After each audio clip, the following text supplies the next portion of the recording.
88,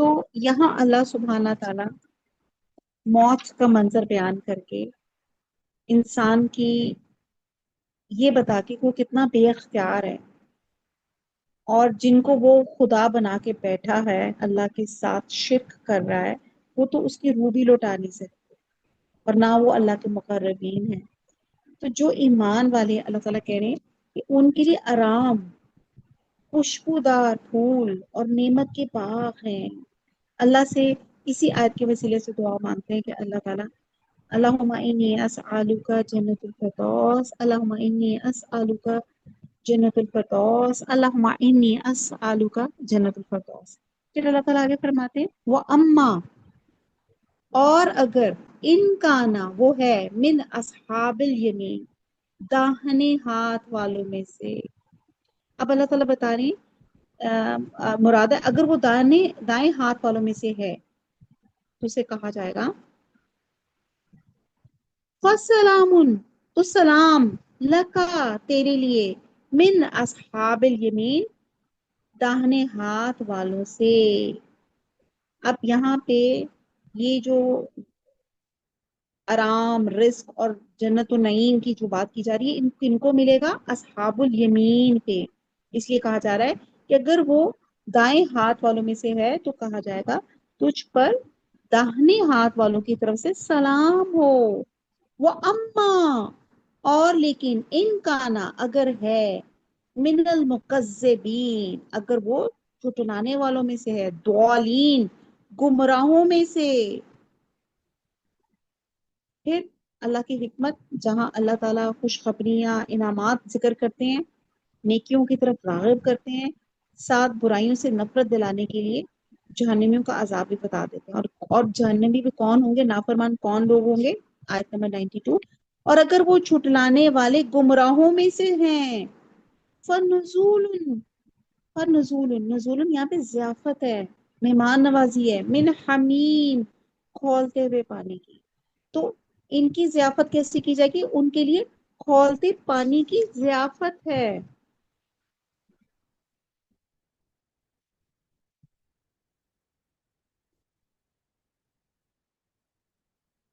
اگلی آیت ہے، صلات سے ہے، نماز پڑھنا، درود پڑھنا، ایندھن کا آگ میں جلانا، یا عزا یا لکڑی کا آگ میں تپا کر سیدھا کرنا، جلنا بھننا۔ اور یہاں مراد دوزخ کی آگ میں جلنا مراد ہے، اور جھونکنا جہنم، جہنم کا محاورہ ہے۔ پیچھے کیا بتایا گیا کہ جو مکذبین ہیں ان کی ضیافت کس سے کی جائے گی؟ کھولتے پانی سے، اور مزید، اور جہنم میں داخل کیا جائے گا۔ انا، بے شک، ہاذا، یہ، لاہوا، البتہ وہ، حق الیقین، حق ہے یقینی۔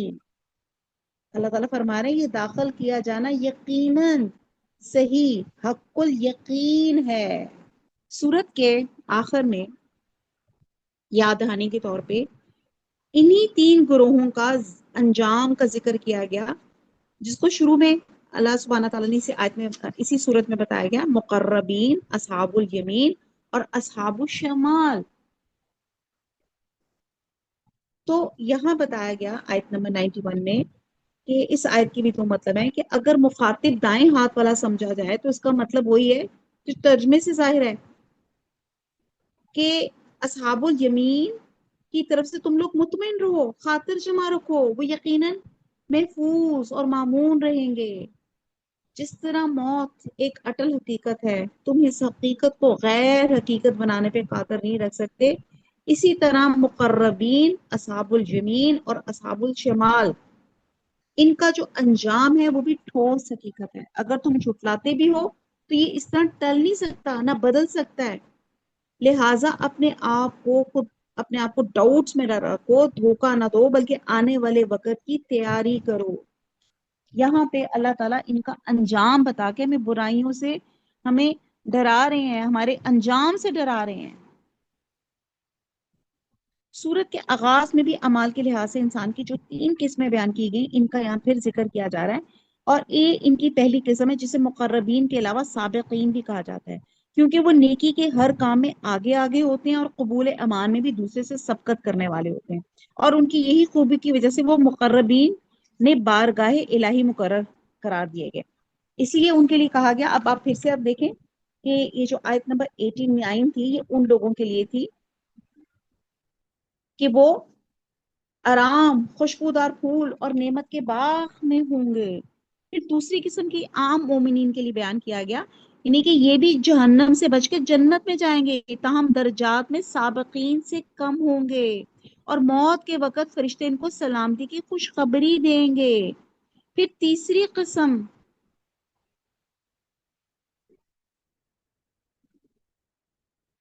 اور تیسری قسم کیا ہے؟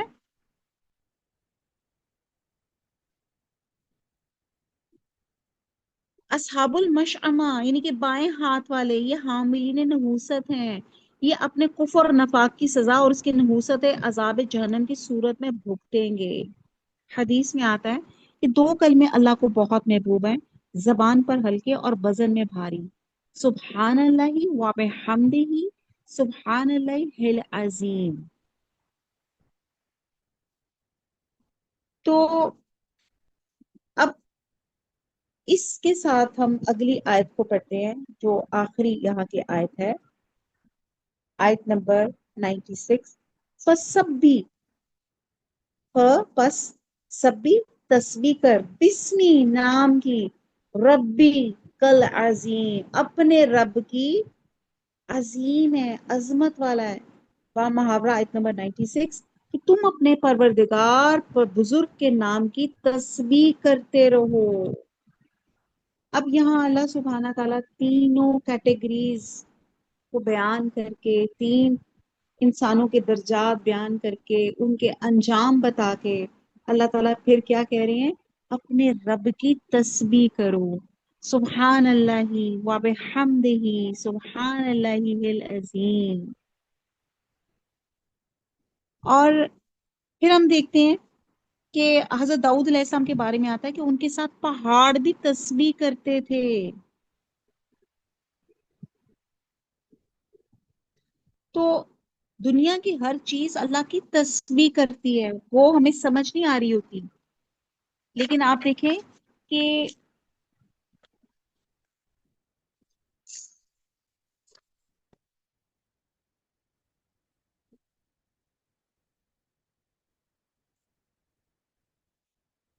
ایسی آیات جب آتی تھی نا، جیسے یہ جو میں نے 96 پڑھی، تو حضور صلی اللہ علیہ وسلم بھی جواب دیتے تھے کہ اور ویسے بھی تسبیح کا بہت اجر اور ثواب ہے، اور اسی لیے نبی صلی اللہ علیہ وسلم نے یہ فرمایا تھا کہ جب ہم یہ تسبیح والی جب بات ہو تو پھر ہم نے ضرور، ہمارا مطلب ایک سارٹ آف ایک ادب ہے کہ ہم نے ضرور جواب میں کہنا ہے سبحان اللہ و بحمدہ، سبحان اللہ العظیم، کہ اللہ تعالیٰ ہم آپ کی بہت تسبیح کرتے ہیں۔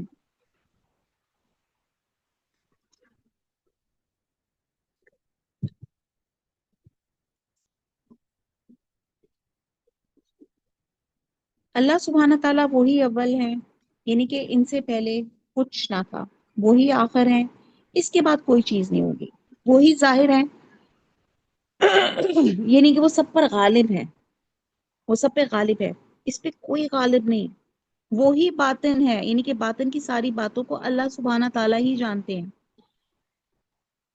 اور نبی صلی اللہ علیہ وسلم نے اپنی صاحبزادی فاطمہ کو یہ دعا پڑھنے کی تاکید فرمائی تھی،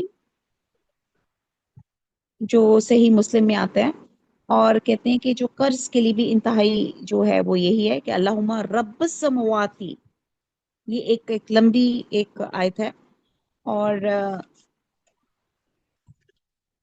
بہرحال کہنے کی بات یہ ہے کہ ہم اللہ کی تسبیح بیان کریں، سبحان اللہ، سبحان اللہ، سبحان اللہ۔ اللہ تعالیٰ کی ہم نعمتوں کا شکر ادا نہیں کر سکتے، اللہ تعالیٰ کی نعمتوں کو ہم گن نہیں سکتے، اللہ تعالیٰ نے ہمیں بے شمار چیزیں نوازی ہیں، اور جو چیز ایک آدھ جو ہم سے چھن جاتی ہے یا کچھ کمی ہو جاتی ہے تو انسان شکوے کرنے لگ جاتا ہے۔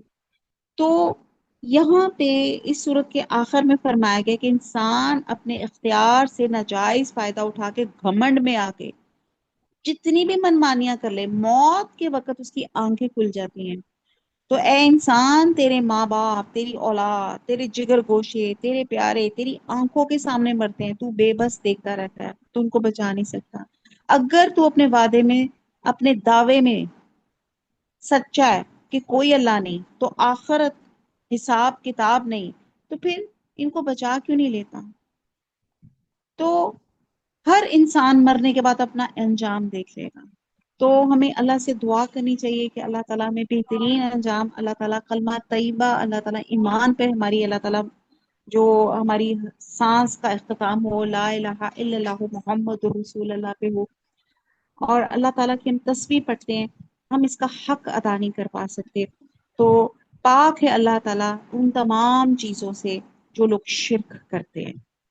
اور اسی کے ساتھ، اس دعا کے ساتھ ہم اس صورت کا اختتام کرتے ہیں کہ اللہ تعالیٰ ہمیں توفیق دے اللہ کا شکر ادا کرنے کی، اللہ کی تعریف کرنے کی، اور اللہ تعالیٰ کے حکموں پہ چلنے کی۔ اللہ تعالیٰ مجھے اور آپ کو جب تک ہماری آخری سانس ہے قرآن اور سنت کے مطابق زندگی گزارنے کی توفیق عطا فرمائے، آمین۔ وما علینا الا البلاغ، سبحانک اللہم و بحمدک، نشہد لا الہ الا انت، نستغفرک و نتوب الیک۔ والسلام علیکم ورحمۃ اللہ وبرکاتہ۔